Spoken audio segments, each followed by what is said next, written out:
नमस्कार, F&O की पाठशाला में आपका स्वागत है। मैं हूं मानसी दवे। वायदा बाजार की ABCD की ये 39th क्लास है।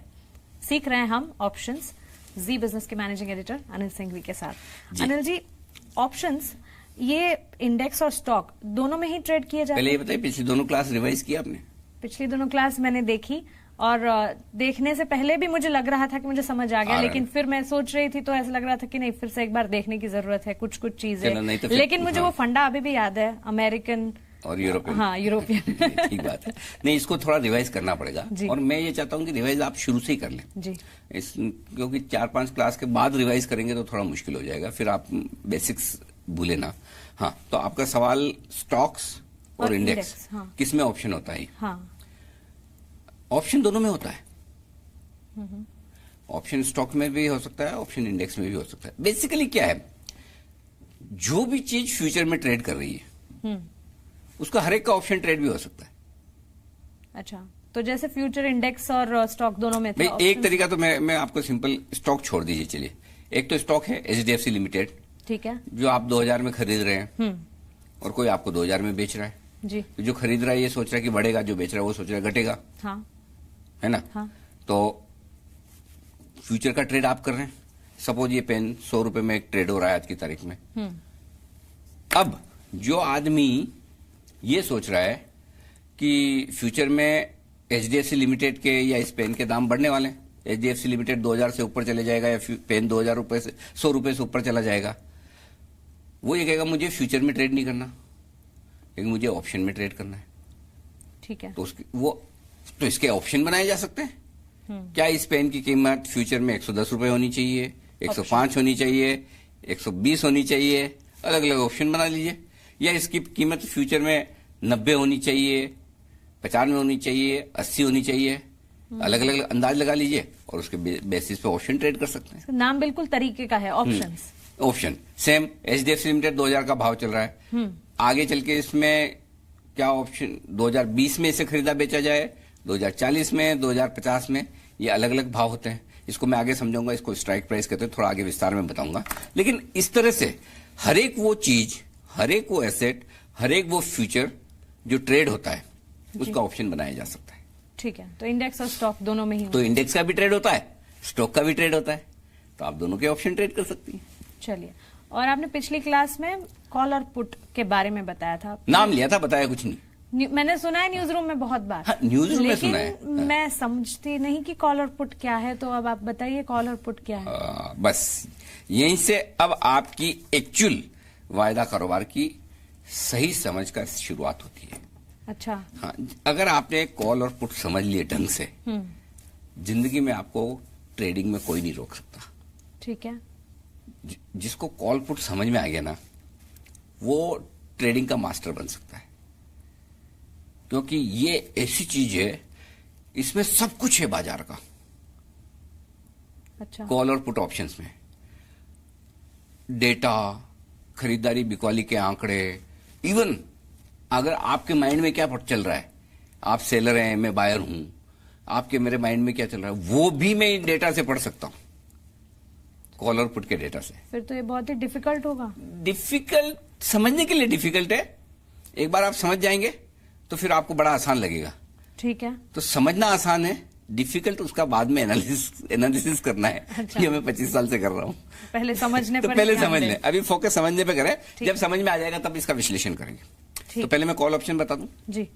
बेसिकली ऑप्शन 2 तरह के होते हैं, यूरोपियन और अमेरिकन, तो वो अपने ऑप्शन के तरीके हैं। हाँ, लेकिन 2 तरह के ऑप्शन ट्रेड होते हैं जिनमें सुन, एक होता है कॉल ऑप्शन और दूसरा होता है पुट ऑप्शन। पहले मैं कॉल ऑप्शन समझाऊं। ठीक है, हर एक ऑप्शन में 2 लोग होते हैं, एक ऑप्शन खरीदने वाला, दूसरा ऑप्शन बेचने वाला जी। ऑप्शन खरीदने वाले को हम कहते हैं ऑप्शन बायर। हाँ, और ऑप्शन बेचने वाले को कहते हैं ऑप्शन सेलर या राइटर। राइटर, हाँ, राइट, लिखने वाला, ऑप्शन लिखने वाला। ये मेरा सवाल था, मैं बाद में पूछ लूंगा। अच्छा, नहीं, मैं बता ही देता हूं। तो ऑप्शन बायर और ऑप्शन सेलर, सेलर और राइटर सेम। राइटर क्यों कहते हैं? हाँ, जो ऑप्शन बायर है उसको क्या फायदा है, उसके पास हक है, राइट है, अधिकार है जी, कि मैं जब चाहूं एक पर्टिकुलर दाम में आपसे आकर ये चीज खरीद सकता हूं। हाँ, ठीक है। जो राइटर है, सेलर है, वही राइट करके देता है, वो ऑब्लिगेशन है, मेरा दायित्व है कि आप जब ये मांगोगे तो मैं आपकी इच्छा पूरी करूंगा, इसलिए उसको राइटर कहते हैं। अच्छा, तो वो लिख के देता है हाँ। कि मैं ये वादा करता हूं अच्छा। कि आप कभी आके ये कहेंगे कि मुझे 2000 रुपए में HDFC लिमिटेड का शेयर बेचिए, तो मैं बेचूंगा आपको, भले ही उसका भाव तब 2100 रुपए हो, लेकिन मैंने आपको 2000 में वादा कर दिया, तो मैं वादा, तो इसलिए उसको ऑप्शन राइटर कहते हैं। बकायदा इसकी लिखा पड़ी होती है, मतलब हाँ, वो आप एग्रीमेंट जब बनाते हैं ना, मतलब ऐसा 1-on-1 तो नहीं होता ना। हाँ, वो तो पता नहीं कौन किसको बेच रहा है, खरीद रहा है, आजकल तो सब इलेक्ट्रॉनिक हो गया ना जी। लेकिन ये बेसिक कॉन्सेप्ट वो है जहां से ऑप्शन की शुरुआत हुई थी, इसीलिए उसको ऑप्शन राइटर कहते हैं। तो ऑप्शन राइटर और ऑप्शन सेलर एक ही बात है। आसान भाषा के लिए आप सिंपल समझिए, ऑप्शन खरीदने वाला, ऑप्शन बेचने वाला, बस सिंपल है। ठीक है, और सेलर को राइटर भी कहते हैं। सेलर राइटर, ठीक है। अब आइए कॉल ऑप्शन। कॉल ऑप्शन क्या है? कॉल ऑप्शन है आपको कोई भी स्टॉक या इंडेक्स किसी एक भाव में खरीदना है, तो उस भाव को में उस ऑप्शन को, उस स्टॉक को या इंडेक्स को खरीदने के लिए जो आपको राइट चाहिए, वो आपको कॉल ऑप्शन देता है। समझिए, थोड़ा आसान कर दूं। खरीदने का अधिकार, खरीदने का अधिकार, किसी भी चीज को खरीदने का अधिकार कॉल ऑप्शन है। ठीक है। आपने कहा मुझे 2000 रुपए में HDFC लिमिटेड खरीदना है, और उसके लिए आपको वो राइट चाहिए, आप जाइए कॉल ऑप्शन खरीद लीजिए, यानी कि आपको वो राइट मिल गया। अब कोई न कोई वो कॉल ऑप्शन बेच रहा है, तभी तो आप खरीद पाएंगी जी। सेलर या राइटर होगा कोई न कोई। तो कॉल ऑप्शन में भी एक बायर है, एक सेलर है। जो बायर है उसको राइट मिल रहा है, और जो सेलर है वो ये कह रहा है कि मानसी जी, आप जब भी आकर मुझे कहेंगे कि 2000 रुपए में मुझे HDFC लिमिटेड बेच दीजिए, मैं आपको बेचूंगा। ठीक है, तभी तो ट्रेड हो रहा है। हाँ। और उसके लिए जब ये ट्रेड होता है तो उसके लिए प्रीमियम दी जाती है। ये कैसे प्रीमियम का ट्रेड होगा, ये मैं आगे आपको एपिसोड में बताऊंगा, और ये भी बता दूंगा आपको कि पुट ऑप्शन क्या होता है। फिलहाल आप कॉल ऑप्शन में ये समझ लीजिए कि कॉल ऑप्शन का मतलब है राइट टू बाय।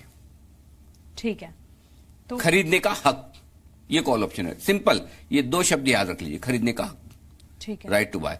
अगर मुझे कोई भी चीज खरीदने का हक चाहिए तो मैं कॉल ऑप्शन में ट्रेड करूंगा खरीदने के लिहाज से। जी बिल्कुल। तो इस पाठशाला आसान है। हाँ। और खरीदने का हक आप कब लेंगी? जब उस पेन की या उस शेयर की भाव जो बहुत बढ़ गई हो, हाँ, और आपके पास वो हक है जो सस्ते दाम में खरीदने का है, तभी आप खरीदेंगे। समझिए भाव 2100 हो गया HDFC लिमिटेड का, और आपने 2000 का ऑप्शन ले रखा है कॉल ऑप्शन, तो आप बोले लाइए 2000 रुपए में दीजिए HDFC, आपसे लेके मैं 2100 में बेच दूंगा। हाँ, है ना? तो ये राइट टू बाय, ये कॉल ऑप्शन है। ठीक है, तो इस पाठशाला का टेक अवे, कॉल ऑप्शन मतलब खरीदने का अधिकार, राइट टू बाय। पुट क्या है वो हम जानेंगे अगली क्लास में। आप बने रहे हमारे साथ। नमस्कार।